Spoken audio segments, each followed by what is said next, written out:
Hello everyone, welcome back to the channel. In this video I'm going to walk you through how to display recent posts in WordPress. So if you want to display or probably want to add a recent post in WordPress, here's a quick guide on how to do that. So the first thing you have to do is tap on the pages, which is located at the left side of the screen under your toolbar. Just tap on the pages. Then this will transfer you to the editor's mode. Okay, now it won't. So once you tap on the page, it will list out the list of pages that is available on your website. So currently this is an undeveloped website. So I'm just going to add the recent post in the WordPress. So I'm going to add it to about page. We have about 2 or 3 pages on this website. The first page is title, the next one is about, then the other one is title. So I'm just going to click on the title page.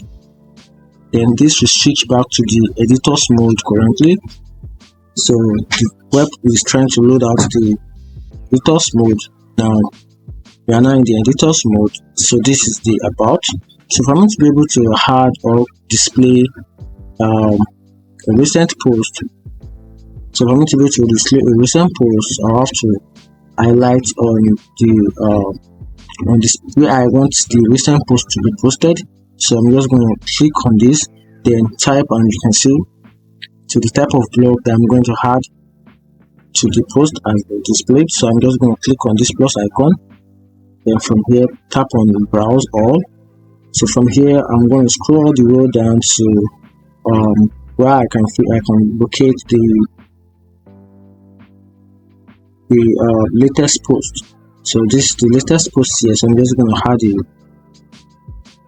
And see, the latest post has been added. So from here I can add a latest post based on these 3 console right here, which is these are the posts, these are the functionalities of the new post. So I can add a new post under the export controller. I can also add a new post under the Twitter's feed export controller, then under these areas, and from here I can also configure it. So you can choose to drag, and from here you can also choose to align. Then you can choose the list of view you want, and also you can access the whole option from here. And if you want to delete the post, you can simply do that from here. And that's it. If you find this video helpful, turn on the notification button and follow for me.